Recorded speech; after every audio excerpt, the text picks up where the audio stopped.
Amen, amen. Great songs, amen. And I believe that prepared us for the preaching of God's Word. Let's all stand up, please. As we listen to the Word of God, and dadalhin po sa atin ating tagapagsalita, wala iba, Sir Maki.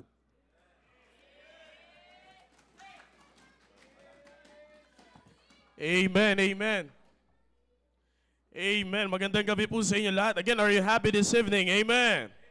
Alright, again, it's good to see you po na, alam mo, nakakatuwa, totoo po yung sabi ni Sir Joe kanina eh.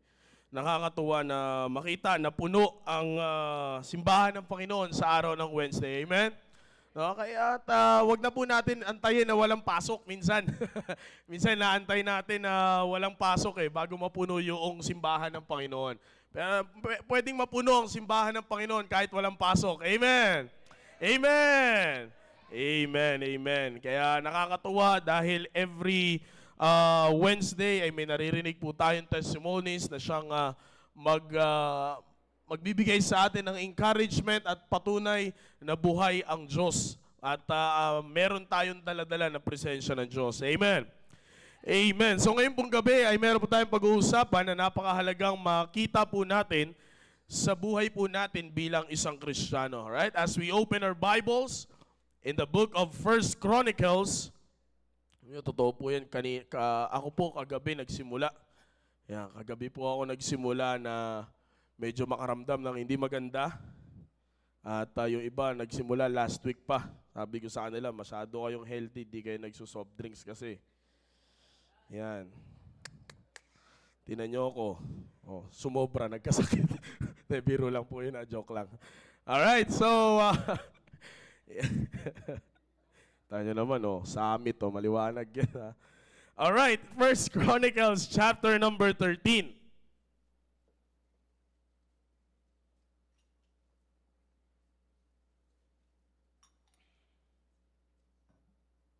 First Chronicles chapter number 13 in verse number, let's begin reading in verse number 7. At napakaganda po nito dahil susundan po natin yung mensahe ng ating mahal na pastor. We will just follow the message of our pastor last Wednesday regarding the Ark of the Covenant. Alam niyo po, as you study the story about the Ark of the Covenant, ay napakaganda po ng mga mensahe at iba't ibang klase. There are different kinds of messages and application regarding the Ark of the Covenant. Magsimula po yan, simula nung ginawa yan, at simula nung daladala na yan ng mga Israelites, at hanggang so on and so forth. And sa story po ng Ark of the Covenant, marami tayong matututunan bilang isang Kristiyano.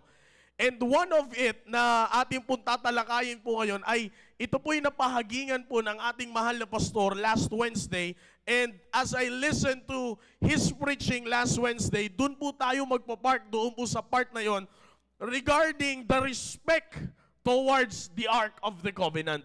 And sabi ko nga po sa inyo, pag binasa nyo yung storya ng Ark of the Covenant, nung nasa kamay ng mga Israelites, nung nasa kamay ng mga kalaban ng Israelites, hanggang sa makabalik ulit sa mga Israelites, ang dami pong istorya na pwede nyo pong makita at matutunan pagdating po sa Ark of the Covenant. At bilang isang Kristiyano po, mga kapatid, bilang isang mga Kristiyano, ay wala na po tayong dapat i-miss sa ating pong buhay, kundi yung pahalagahan, yung ating pong mga ginagawa para po sa Panginoon.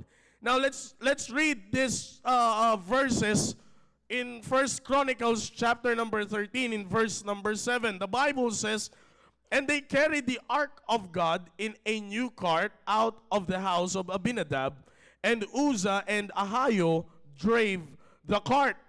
Verse number 8, "And David and all Israel played before God with their might, and with singing, and with harps, and with psalteries, and with timbrels, and with cymbals, and with trumpets." Now, kung pag-aaralan po natin ito pong verse number 8, this is how they worship God.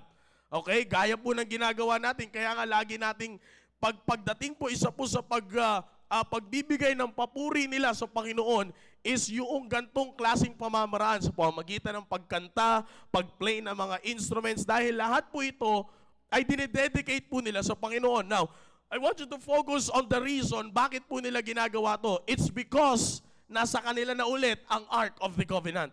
Na mamaya po, tatalakayin pa po natin yan. Now, verse number 9, and when they came unto the threshing floor of Shidon, Uzzah put forth his hand to hold the ark, for the oxen stumbled.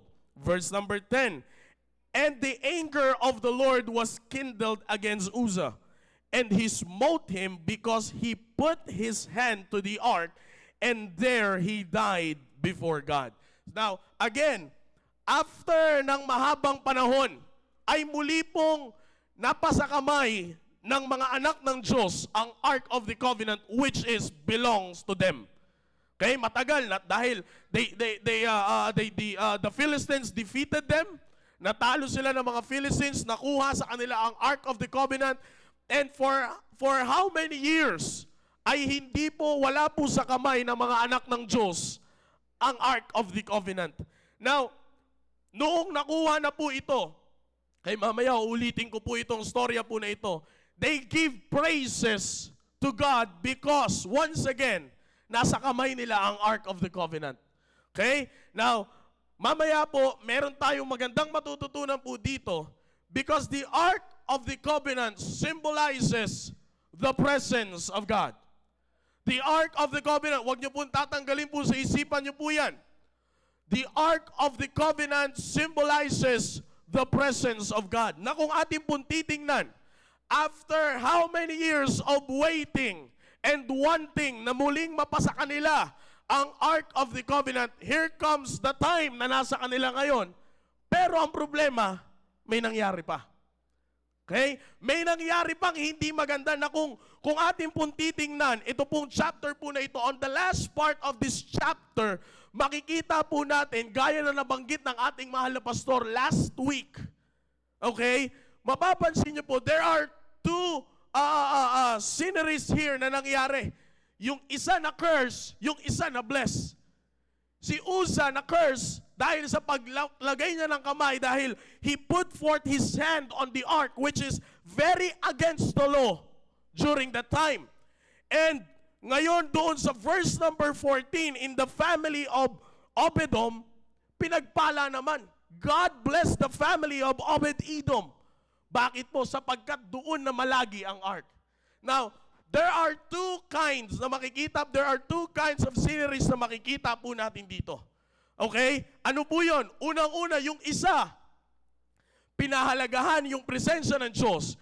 Yung isa, mamaya natin malalaman. Amen? Na tayo po'y manalangin. Dakilang Diyos, maraming salamat po sa oras po na ito na ibinigay niyo po sa amin. Thank you, O God, for allowing us to be here. And salamat po, Panginoon, dahil hindi niyo po pinapahintulutan na ang Diablo ay patuloy po na manaig, Panginoon. Mapapisikal po namin kalagayan o anumang, Panginoon.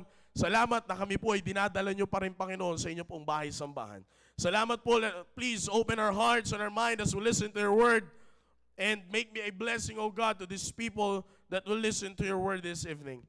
Whatever praise and glory that we will receive, O God, we're promising you that we will bring you back the glory and honor, for thou art worthy to receive everything, O God.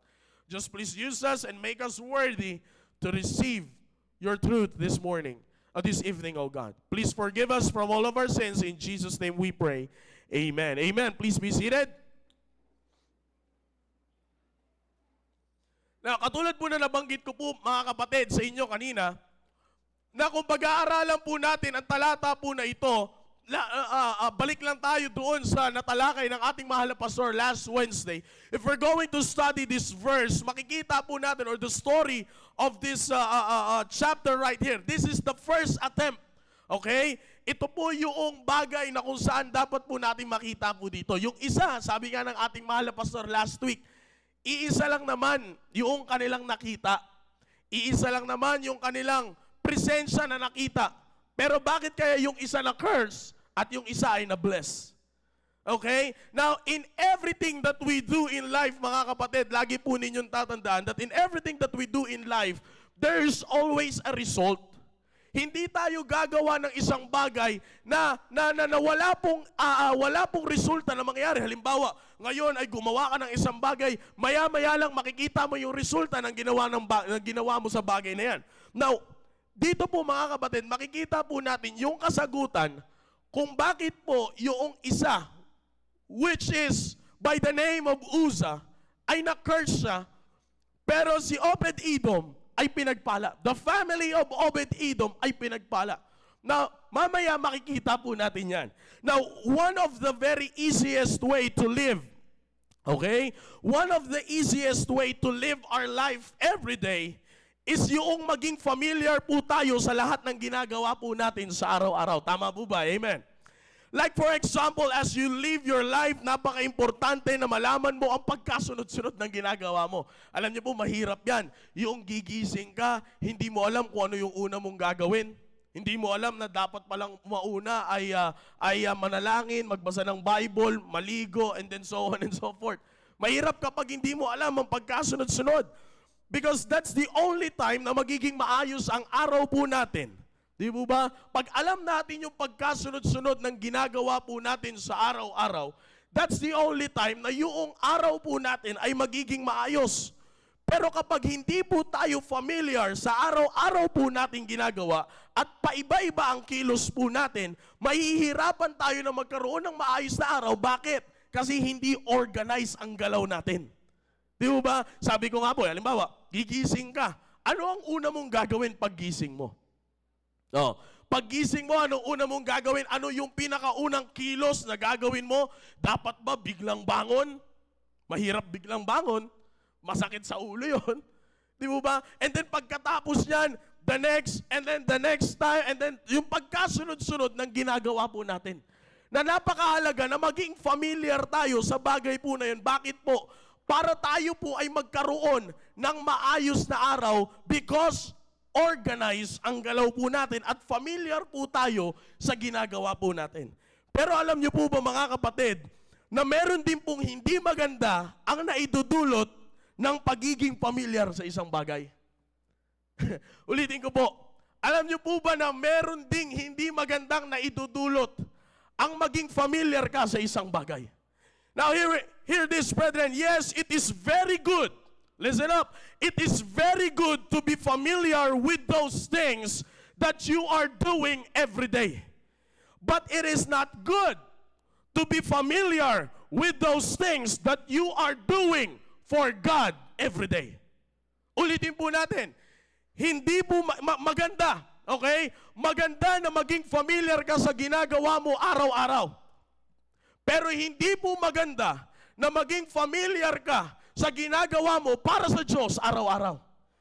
Because being familiar on what you are doing for God, every day, yung maging familiar po tayo sa mga ginagawa po natin para sa Diyos sa araw-araw, this will lead us to a situation not to esteem His presence.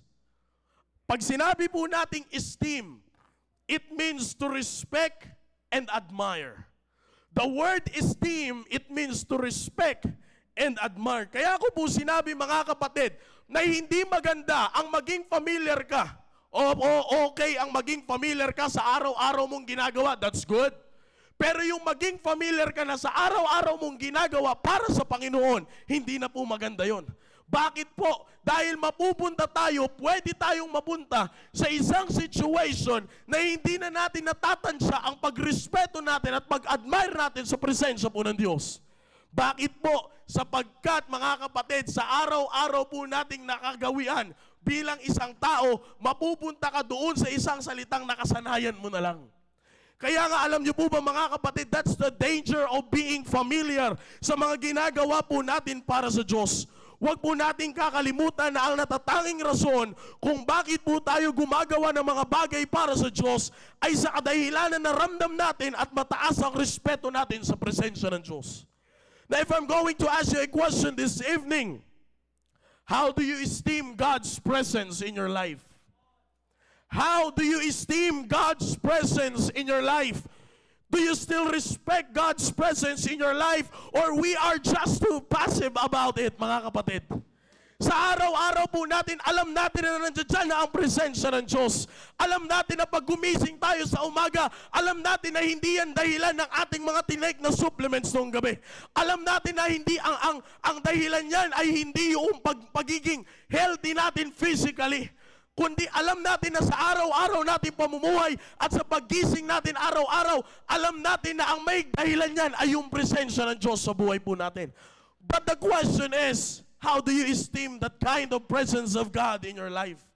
Sabi ko nga, nakakalungkot mga kapatid, kung darating po sa punto ng pagkakataon na tayo po ay makakasanayan na lamang po natin ang presensya ng Diyos sa buhay po natin.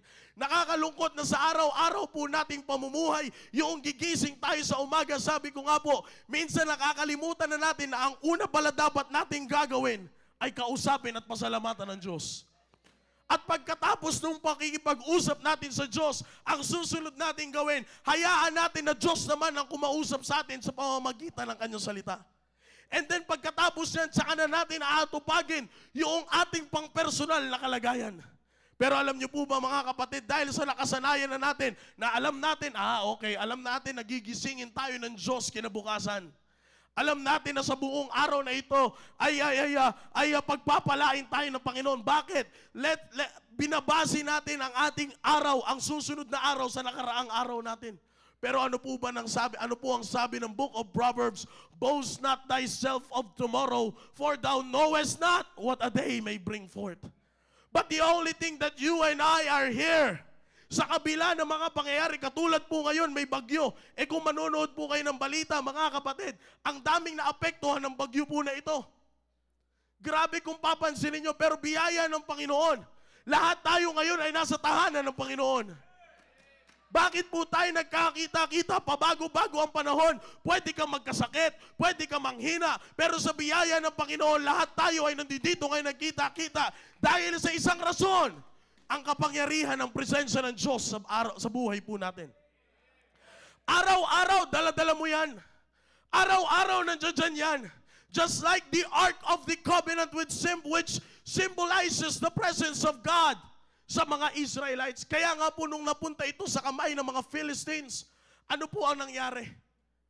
Umaasa din siguro ang mga Philistines na, baka pag napasa kamay natin itong Ark of the Covenant, baka pagpalain din tayo ng Diyos ng mga Israelites. Ang problema mga kapatid, hindi nila alam kung paano gamitin yun. Kaya nga nung nakaraang Wednesday, ano sabi ng ating mahal na pastor, kanino nila itinabi? Kay Dagon. Sa kanilang Diyos-Diyosan. Bakit? Sabi nga ng ating mahal na pastor, 1 plus 1 equals 2. So 2 is better than 1. So pag dalawa yung, akalain nyo po yung Ark of the Covenant, ginawa nilang Diyos-Diyosan. Bakit? They don't know how to handle the presence of God. Bakit? They don't have any idea. Kaya nga ano nangyari? Pinarusahan sila ng Panginoon. Ano nangyari kay Dagon? Natumba. Itinayo nila ulit. Kinabukasan ano nangyari? Bugbog sarado si Dagon. Bakit po? Because hindi mo pwedeng i-mishandle ang presensya ng Diyos. Bakit po? Dahil there is so much power in the presence of God. Kaya nga yan po ang dapat po natin makita mga kapatid. Kaya nga sabi ko nga po sa inyo, wag po nating kakalimutan na ang rason kung bakit po tayo gumagawa ng mga bagay sa buhay po natin araw-araw para sa Diyos. Yan po ay response natin sa mataas na pag-esteem po natin sa presensya ng Diyos. Kaya nga ang tanong ko nga po sa inyo ngayong gabi, how do you esteem God's presence? How do you esteem God's presence? That's the title of the message this evening. Esteem God's presence. Give respect. Sabi po, ang ibig sabihin ng word na esteem, it means to respect or to admire. Sabi ko nga marami tayong hinahangaan sa buhay natin. Pero sumagi na kaya sa isip natin, nahangaan natin ang kadakilaan ng Diyos sa buhay po natin. Sometimes we admire people. Sometimes we admire things. Sometimes we admire yung mga pangyayari sa buhay natin. Kaya nakakapagbitaw tayo na, grabe yung nangyari kahapon. Alam mo, kung hindi ko nakita yun, siguro hindi ako magiging ganito. Yan ang lumalabas sa bibig po natin. We admire people. We admire things. We admire situations sa araw-araw po natin. But, ang tanong, inadmire na kaya natin ang presensya ng Diyos sa buhay natin? Kaya natin sabihin, without the presence of God in my life, hindi ganito ang itsura ko ngayon. Without the presence of God in my life, kulang ang pamilya ko ngayon. Without the presence of God in my life, maaaring young man, nakakulong ka ngayon. Without the presence of God in your life, young lady, maaaring pariwara ang buhay mo ngayon. Fathers, maaaring hindi buo ang pamilya mo ngayon. Mothers, maaaring ikaw lang ang nandito ngayon. But because of the presence of God in our life, bawat lingon nyo sa kanan, may makikita kayong pamilyang kompleto, kabataan na maayos ang buhay. Maaaring yung kabataan ay pinaglaruan ng dyablo noon, but salamat sa presensya ng Diyos sa buhay niyan, nakaupo siya ngayon dito sa auditorium. That's the power of the presence of God. Kapatid, hindi po natin pwedeng sabihin na malakas tayo sa bagay po na ito. Dahil ang kadahilanan lang, mga kapatid, it is only by the grace of God na mapanatili po natin ang mataas na pagrespeto po natin sa presensya ng Diyos. Sabi ko nga, araw-araw mo na yan eh. Araw-araw mo nang nakakasanayan yan. Araw-araw mo nang kasama yan. Araw-araw mo nang nararamdaman ang presensya ng Diyos. Hindi mo pwedeng sabihin, ako, sir, malakas ako dyan eh. Never kong binaliwala ang presensya ng Diyos. Well, praise the Lord for you. Pero kapatid, tandaan mo, tao ka lang din.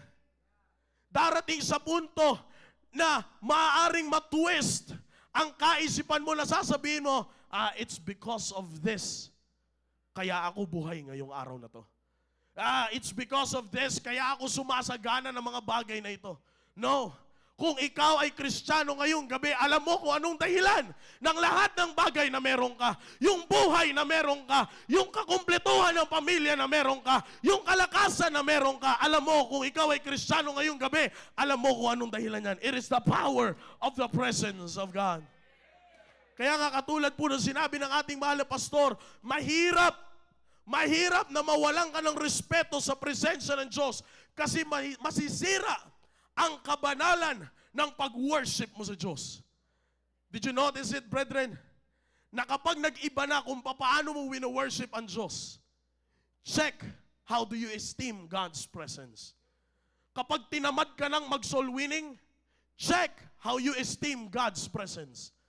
Kapag tinamad ka na mag-involve sa simbahan, kapag tinamad ka na mag-involve sa pagbibigay sa gawain ng Panginoon, check how do you esteem God's presence? Ganun lang po kasimple yan, mga kapatid.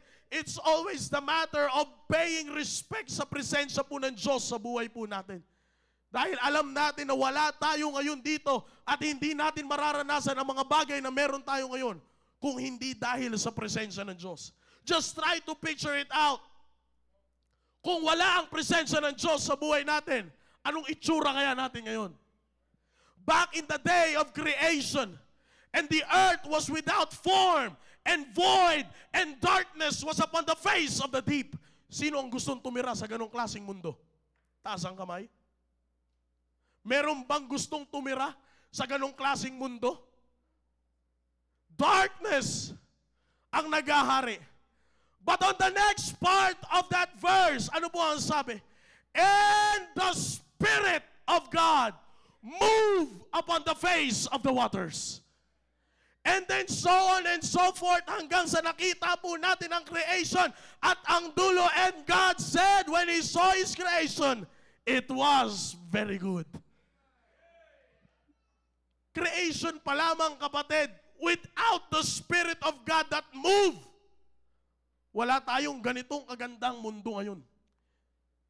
Wala tayong ganitong mga bagay na i-enjoy ngayon. Wala kang mai-enjoy na mga bagay na nakikita natin sa ibabaw ng lupa na ito. Pag pumunta kayo sa isang lugar kasama ang pamilya nyo, makakakita kayo ng puno, makakakita kayo ng dagat. Wala kang mai-enjoy ng ganun. Had it not been sa presensya ng Diyos. Bakit? Without the presence of God, walang itsura ang mundo na ito. But because of the presence of God, nag-i-enjoy tayo sa mga bagay sa ibabaw ng lupa na ito. Kaya nga kung titingnan po natin, kapatid, hindi po pwede na masira. Hindi po pwede na masira po natin ang presensya ng Diyos sa buhay po natin. Bakit po? sapagkat masisira ang kabanalan, the sacred thing, the holiness ng pag-worship po natin sa Diyos. That's why this tonight, brethren, let us open our hearts and our mind at siyasatin po natin ang sarili po natin ngayong gabi. Kamustahin po natin kung paano na natin ini-esteem ang presensya ng Diyos. Huwag mo muna i-check yung katabi mo. Maaring kilala mo yung katabi mo. Maaring kapamilya mo yung katabi mo. Pero ikaw muna. Ikaw muna.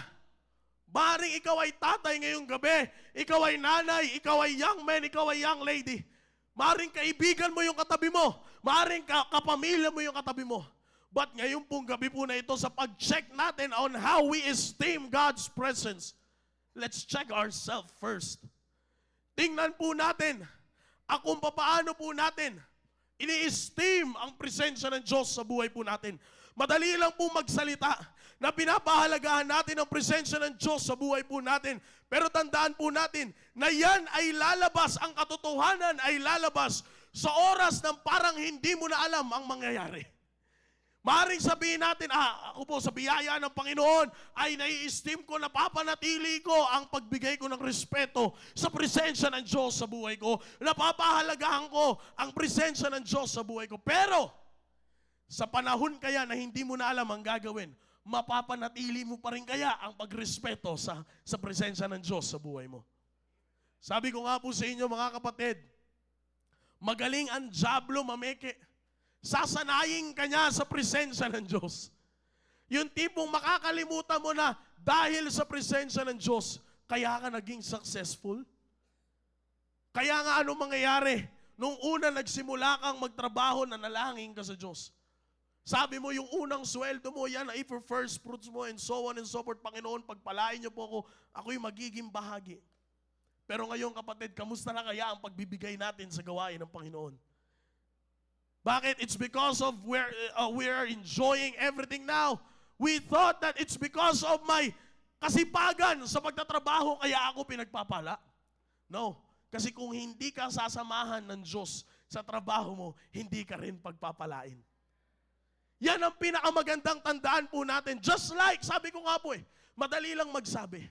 Pero sa panahon ng nasa alanganin na sitwasyon ka kaya, ano kaya ang pag-esteem mo ngayon sa presensya ng Diyos?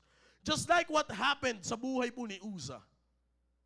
As we read this story, ito po yung first attempt to bring the Ark of the Covenant in the city of David.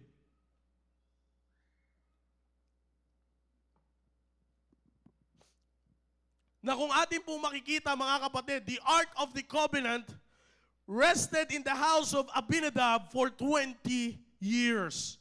Na si Abinadab po, ito po ay isa sa mga kawal ni Saul. No po? Na doon po nag-rest ang kanyang, ang Ark of the Covenant. Na ito po si Abinadab ay meron dalawang anak.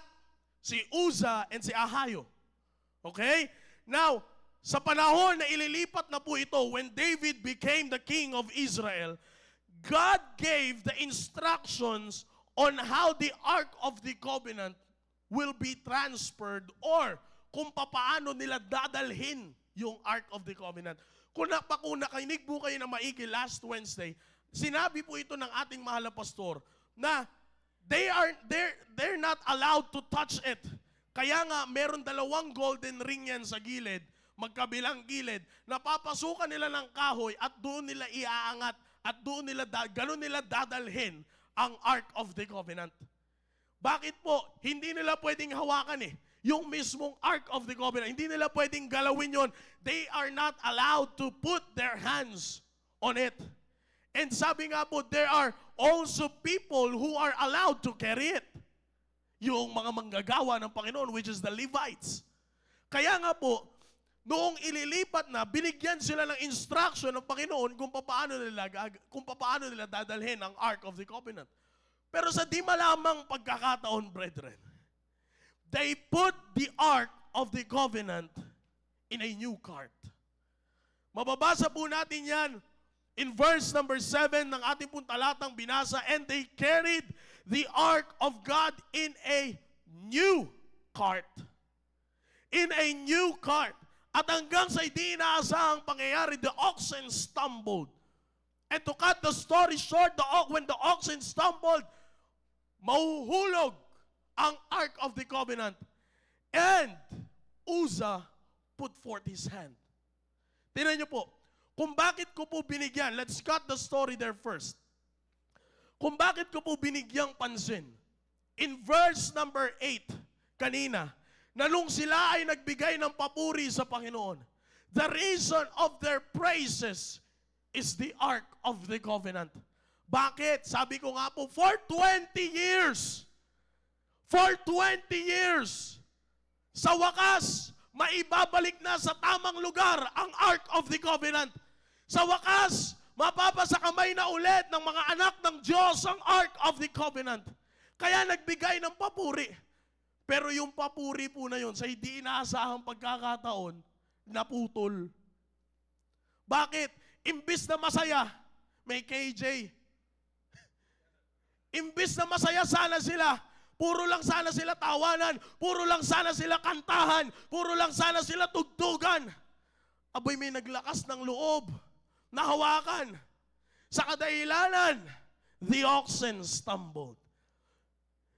Now, if we're going to assess the situation, okay naman po yung ginawa ni Uzzah, di po ba? Di ba? Parang pag tiningnan po natin yung sitwasyon, wala namang masama. In fact, masasabi natin na pinrotektahan niya pa yung Ark of the Covenant. Tama naman. Kung malaglag yun. Di ba? Kung malaglag yun, ano mangyayari sa Ark of the Covenant? Mababasag na naman yung isang tablet dun. So 5 commandments na lang yun. Oh, di ba? Kung ano nangyari, kung may mangyari, tama naman. If we're going to look at the situation, and if we're going to assess the situation, tama naman yung ginawa ni Uzzah. Parang tama naman. But we have to take note that it is not anymore about what Uzzah did. It's all about God's instruction how to handle His presence. Alam niyo po ba mga kapatid, sometimes we thought na yung mga naiisip natin ay mas ikagaganda pa sa pag-alalay natin sa presensya ng Diyos. But if we're going to look at the situation of Uzzah and the instruction of God to his children, kagaya ng sinabi ng ating mahal na pastor last Wednesday, it's not about you that will handle and will protect my presence. It's my presence that will protect you. Kaya nga kung pag-aaralan po natin yung istorya ng Ark of the Covenant, kahit saan nila dalhin, as long as nadala-dala nila yung Ark of the Covenant, nagtatagumpay sila. Nagtatagumpay sila. Way back, nung nasira nila yung Wall of Jericho, bit-bit nila yung Ark of the Covenant. Yung tumawid sila sa Jordan River, kasama nila yung Ark of the Covenant. Sa mga laban, nananalo sila kapag nandiyan dyan ang Ark of the Covenant. Bakit po? Yun po ay pagpapakita that it is not about how we handle the presence of God, because there is nothing in this world na masasabi po natin mga kapatid na kapag tayo ang humawak sa presensya ng Diyos ay mas gaganda. No! Hayaan natin na ang presensya ng Diyos ang manguna sa atin at hindi ang presensya natin ang mangunguna sa presensya ng Diyos. May I remind you that now, what's the application po nito mga kapatid? Kaya nga po sa pasimula pa lang masasabi na po natin that the problem is their disobedience. Bakit? Sabi nga ng ating mahal na pastor last Wednesday, akalain nyo nahaluan na nila ng worldly thinking. Na parang sinabi nila na mas maganda yung naisip natin. Sa Diyos, bibit-bitin mo. Sa atin, itutulak na lang. May magdadala pa. May oxen pa na magdadala. So, hindi tayo mapapagod. Akalain niyo po yung ganong klaseng kaisipan. Bakit? The instruction is, buhatin. Ang ginawa nila, they put it in a new cart. Na to think na mas magiging easy at mas magiging madali. Now, if we're going to look at the situation, sino na ngayon ang nangunguna sa presensya ng Diyos? At sino na ngayon ang nasunod para dalhin ang presensya ng Diyos? It's Uzzah. It's Uzzah and Ahio. Kaya nga nung dumating sa punto ng pagkakataon when the oxen stumbled, Kung titingnan natin, maayos naman sana yung intensyon. Pero hindi. Bakit at the end ay namatay pa rin si Uza? Because it's not about ngayon yung kung ano na yung ginawa ni Uza, mga kapatid. It's about God teaching us how to handle His presence in our life. Now, what's the application of this, brethren? May I remind you again that the Ark of the Covenant symbolizes the presence of God. That is why God is giving them instruction and they must follow it. But the problem is, they disobey it. Kaya nga binibigyan kasi ang gusto ng Diyos, sa araw-araw po nating pamumuhay, what's the application of this in our life? Sa araw-araw po nating pamumuhay, binibigyan niya tayo at sinasamahan niya po tayo araw-araw. Nandiyan lagi ang presensya ng Diyos paggising natin hanggang sa pag-uwi natin galing trabaho, galing eskwelahan. Nandiyan lagi ang presensya ng Diyos. Bit-bit natin lagi ang presensya ng Diyos. Kaya nga po mga kapatid, binibigyan tayo ng instruction ng Diyos. Para ano po? Para hindi natin ma-mishandle ang presensya ng Diyos sa buhay natin. Na kung tatanungin po natin ang ating sarili ngayong pong gabi, ilang beses na kaya natin na-mishandle ang presensya ng Diyos? Ilang beses kaya natin na mislook na ito pala yung dapat po nating gawin? Because brethren, nais ko pong sabihin sa inyo na wala sa ibabaw ng lupa po na ito ang pwedeng maging rason para sabihin natin na ito ang magiging basihan natin kung papaano natin i-handle ang presensya ng Diyos sa buhay natin. Wala. Pera, hindi mo pwedeng sabihin na pera, papangunahan yan ang presensya ng Diyos. In the first place, kaya ka may pera, it's because God blessed you. Kaya ka may mga ganyang bagay na meron kang hawak ngayon, it's because of the blessing of God's presence in your life. Sabi ko nga sa inyo kanina wala tayong mai-enjoy kung wala ang presensya ng Diyos. Kaya nga po mga kapatid, wala sa ibabaw ng lupa na ito ang pwede nating sabihin na ito ang gagawin natin para ma-handle natin ang presensya ng Diyos. Because the only thing that will serve as a key on how to handle God's presence in your life is none other than God's instruction. Inilagay ka ng Diyos sa kanyang simbahan para matuto ka, para matuto po tayo at paano natin siya may worship ng tama. Kaya ka nga niya binigyan ng simbahan That is why you should not forsake the assembling of ourselves together as the manner of some is. Kaya nga hindi mo pwedeng baliwalain ang pagtitipon, kapatid. Mapa-Sunday man yan, mapa-Wednesday man yan, mapa-Sunday morning man yan, mapa-Sunday afternoon man yan. Alin man sa 3 araw na ito na ikinumit natin sa Diyos, yan po ay inilagay ng Diyos sa ating pong buhay para matuto po tayo, para hindi natin ma-mishandle ang presensya ng Diyos sa buhay po natin. Binigyan po tayo ng salita ng Diyos upang may gabay po tayo sa araw-araw. Pinapahintulutan tayo ng Diyos na magkaroon ng oras para makipag-usap sa Kanya. Binigyan tayo ng isang pastor upang meron tayong malapitan sa mga bagay na hindi po natin nauunawaan. All I'm saying, brethren, is there are so many ways para ma-esteem natin ng mataas ang presensya ng Diyos sa buhay po natin. All we have to do, brethren, is just to follow it. At huwag po tayong mag-alinlangan na i-esteem natin ng mataas ang presensya ng Diyos sa buhay po natin. Kapatid, sabi ko nga binigyan tayo ng instruction ng Diyos. Ano ang instruction ng Diyos? Alam natin na makakasama natin ulit ang Diyos bukas. Kaya ka nga niya pinapapunta ng Wednesday service. Para hindi mo ma-mishandle yung presensya ng Diyos bukas. Kasi, baka pag hindi ka umattend ngayong Wednesday, pag kinasama ka ng Diyos, baka pangunahan mo ang Diyos. Baka sabihin ng Diyos, anak, dito ka ha. Ang lakad mo, diretso lang. Hindi, Panginoon, palagay ko mas magandang kumanan ako ng konti. Nami-mishandle natin ang presensya ng Diyos. Kaya ka nga niya dinadala sa simbahan. Tingnan niyo po, napakaganda na first day of the week is Sunday. Nasa tahanan ka ng Diyos. Bakit? para sa pagpasok ng isang linggo, hindi mo ma-mishandle ang presensya ng Diyos. Paano kung walang simbahan? Sino ang magre-remind sa atin paano tayo makakapakinig ng salita ng Diyos na magre-remind sa atin paano i-worship ng Diyos ang tama? Paano po kapag wala tayong salita ng Diyos na maggagabay sa atin araw-araw? Dito po natin makikita ang instruction ng Diyos sa buhay po natin. Paano kapag wala tayong pastor? Sa panahon ng kailangan natin ng godly counsel, ng godly advice, sa panahon na hindi natin alam, ang daming pwedeng maging mangyari sa buhay po natin.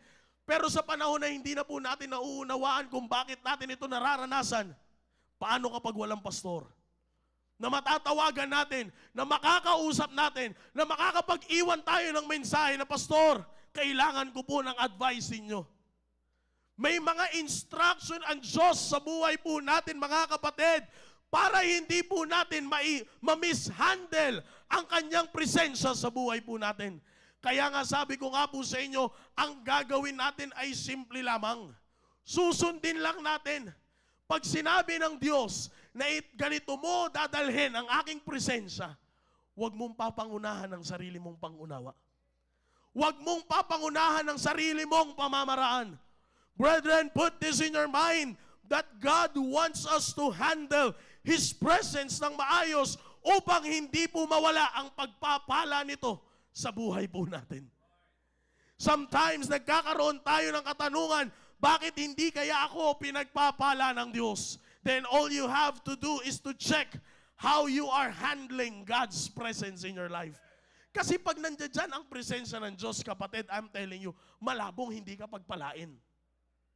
Alam naman po natin lahat yan na kung ano man ang kalagayan natin noon, yun ay simbolo ng isang tao o isang pagkakataon sa buhay po natin na wala ang presensya ng Diyos. Kaya nga ang gulo. Kaya nga hindi natin alam, nakakapagbitaw na tayo ng salita na ano na ang gagawin ko? Hindi ko na alam kung ano ang gagawin ko sa anak ko na ito. Hindi ko na alam kung ano ang gagawin ko sa pamilya ko na ito.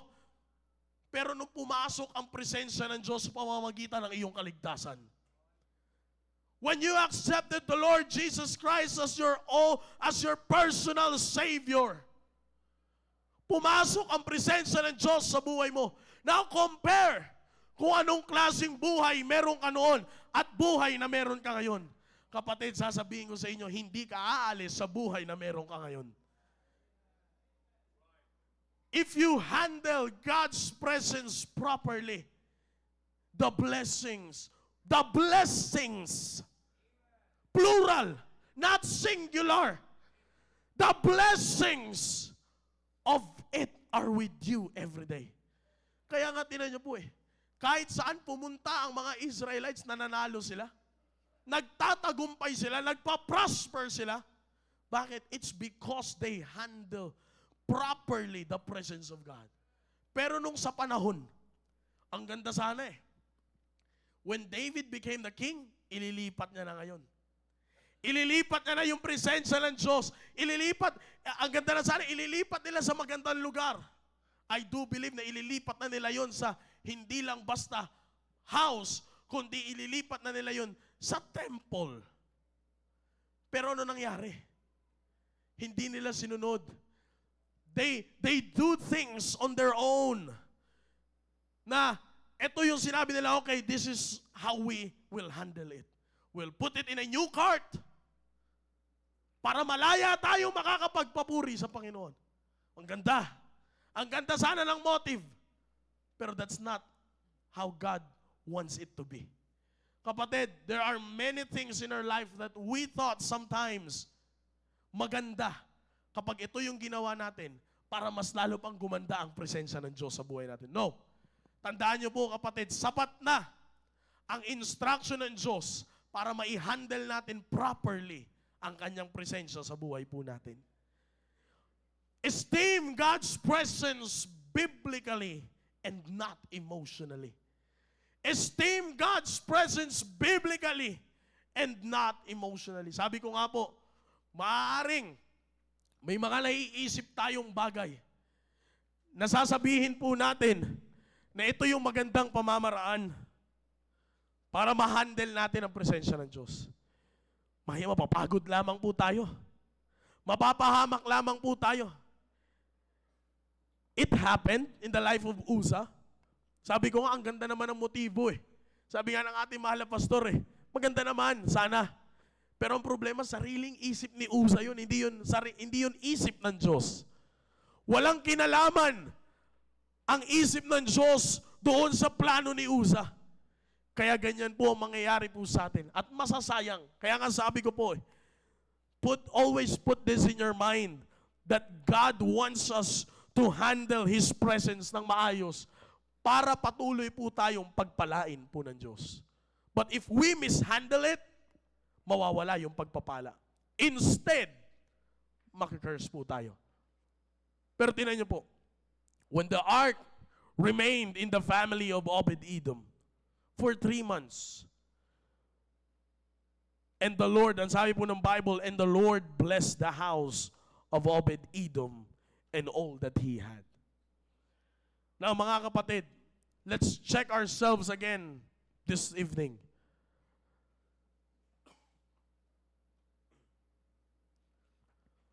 Tayo pa rin po ba kaya ay sumasagana pa din sa presensya ng Diyos at sa pagpapala ng presensya ng Diyos sa buhay natin? Or may naglalaro ng katanungan sa isip natin, ba't kaya hindi ako pinagpapala? Kapatid, let's not blame anyone. Young men, mga anak, hindi mo pwedeng sisihin lagi ang tatay mo at magulang mo. Kasi si tatay kasi ganito, kasi si nanay ganito. No. It's an individual responsibility sa pag-i-esteem natin ng presensya ng Diyos sa buhay po natin. Kung yung tatay mo ay mataas ang pag-esteem, kung yung nanay mo ay mataas din ang pag-esteem sa presensya ng Diyos, kamusta ka kaya bilang anak? Or kaya mababa, baka hindi lang naaayon sa iyong pamamaraan. Kapatid, yan po ang isa pa, last, na dapat po natin ilagay sa isip po natin. Huwag po natin aasahan na kapag nanguna ang Diyos, ang presensya ng Diyos sa buhay po natin, huwag nating i-expect na lagi po yung aayon sa gusto nating pamamaraan. Bakit po? Dahil yung gusto nating pamamaraan, gusto lang natin yun, pero hindi natin kailangan yun. Pero kung bakit minsan labag sa loob natin na manguna ang presensya ng Diyos, kasi hindi nga natin gusto. Pero ang lagi po ninyong tandaan, yung pag-lead, yung pangunguna ng presensya ng Diyos sa buhay po natin, yun naman ang kailangan natin. Kaya nga tanggapin mo lang kapatid, yung instruction para hindi mo ma-mishandle ang presensya ng Diyos sa buhay po natin. Mamaya tatayo tayo, luluhod tayo dito. Let's commit. Let's commit ourselves to God. Humingi tayo ng tawad sa Panginoon kung minsan na nating na-mishandle ang presensya ng Diyos sa buhay po natin. But it's not too late. Sabi ko nga po baka kaya pina-attend ka ng Panginoon ngayong araw na ito para bukas ma-enjoy mo ang presensya ng Diyos. Para bukas, hindi mo ma-mishandle ang presensya ng Diyos. Tayo po lahat ay magsitayo. Dakilang Diyos, maraming salamat po sa oras po na ito na inyong pinagkaloob po sa amin. Salamat po, Panginoon, sa pagkakataon po na ito na ibinigay niyo po sa bawat isa. Oh God, speak to the hearts of your children this evening. Kayo po ang patuloy po na manguna po sa kanila. Help us, oh God, to make a commitment to you na hindi po namin ma-mishandle ang inyo pong presensya. Salamat po sa inyo pong salita. While the Holy Spirit speaking to your hearts with that message, let's make business with God.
Dakilang Diyos, mga pangyarihan sa lahat, maraming salamat po Panginoon sa oras po na ito. Pinagkaloob niyo po sa amin na kami po muli ay nakalapit sa inyo Panginoon, our families, individuals. Salamat po Panginoon sa mensaheng pinagkaloob niyo po muli. Pinakita niyo po sa amin kung gaano kahalaga na maunawaan naming maigi Panginoon, kung paano po namin pasasalamatan sa inyo at paano namin na kasisiyahan Panginoon pa na maayos ang presensya ninyo sa buhay po namin.